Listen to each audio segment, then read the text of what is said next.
Unclassified. Unclassified is the designation for information the government deems safe for public consumption, meaning it won't topple democracy if your neighbor reads it. But unclassified doesn't mean unimportant, it just means the bureaucrats decided releasing it won't cause national catastrophe. You can request unclassified documents through Freedom of Information Act requests, which sounds empowering until you realize half of it gets redacted anyway. The government loves playing transparency theater, where they release documents that are 90% black ink. Unclassified is the shallow end of the secrecy pool, but don't mistake it for honesty. Confidential. Confidential is where the government starts sweating, the lowest rung of actual classification reserved for information that would cause damage to national security if disclosed. Not catastrophic damage, just damage, like a fender bender in the geopolitical parking lot. This covers troop movements, weapons capabilities, and diplomatic cables that would make foreign relations awkward if leaked. During World War II, there used to be a classification below confidential called restricted, but the United States scrapped it because 3 levels of panic weren't enough, apparently.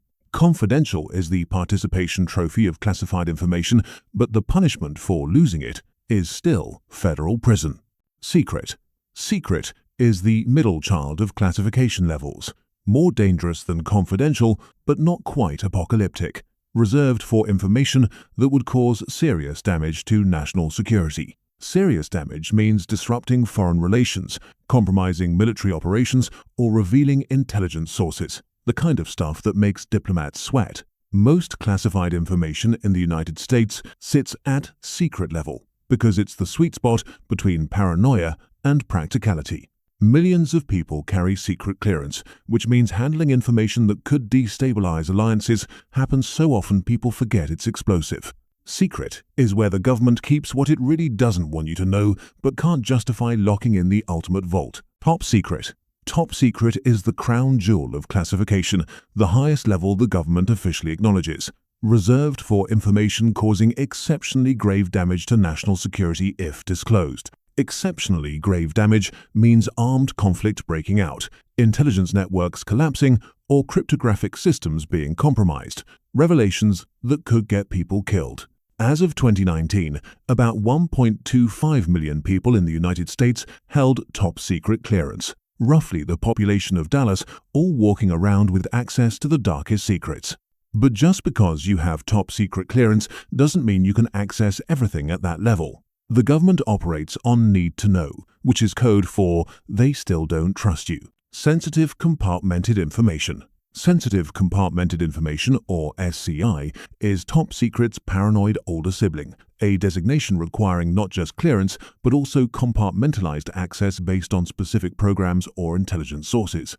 SCI protects the most sensitive intelligence methods, like how spies are recruited or how satellites intercept communications, information so dangerous it gets locked behind code words. You need top-secret clearance just to enter the room, but SCI adds another layer where only people cleared for that exact code word can see it. It's security theater taken to its logical extreme, where even people with identical clearances can't talk to each other about their work. SCI exists because the intelligence community learned that one mole with top-secret access could burn entire networks, so they built walls within walls. Special Access Programs. Special Access Programs, or SAPs, are the government's way of saying top secret isn't paranoid enough, reserved for projects so sensitive that even knowing they exist requires special authorization. SAPs include things like classified weapons development, covert operations, and intelligence activities so secretive that access lists are themselves classified. There are acknowledged SAPs, which the government admits exist but won't discuss, and unacknowledged SAPs, which officially don't exist at all, the kind of programs conspiracy theorists dream about, except they're real. Getting SAP access requires extensive vetting beyond top-secret clearance, and leaking SAP information is considered one of the gravest breaches possible. SAPs are where the government hides its most experimental and legally questionable projects, the stuff that would cause congressional hearings if it ever saw daylight. Restricted data. Restricted data is the government's nuclear secret vault, a classification created by the Atomic Energy Act of 1954 specifically for information about designing, producing, or using nuclear weapons.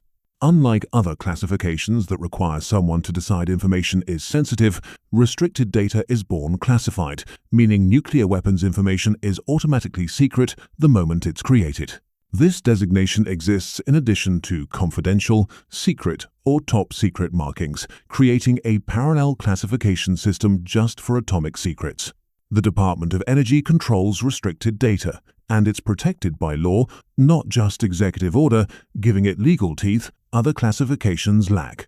Restricted data is the government admitting that some knowledge is too dangerous to exist outside a locked vault, and nuclear weapons design is the prime example. Formally restricted data. Formally restricted data, or FRD, is the bizarre hybrid child of restricted data, covering information about nuclear weapons that's been downgraded but still needs protection, specifically military applications of nuclear energy.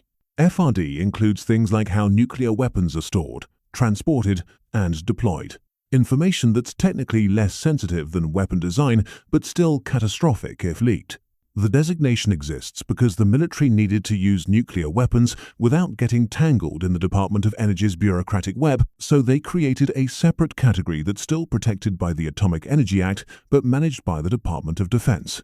FRD is the government's way of saying this nuclear information is slightly less apocalyptic but still deserves its own legal framework. It's classification inception, a secret within a secret with its own rulebook. Stay tuned to our next video. Sub now so you don't lose it.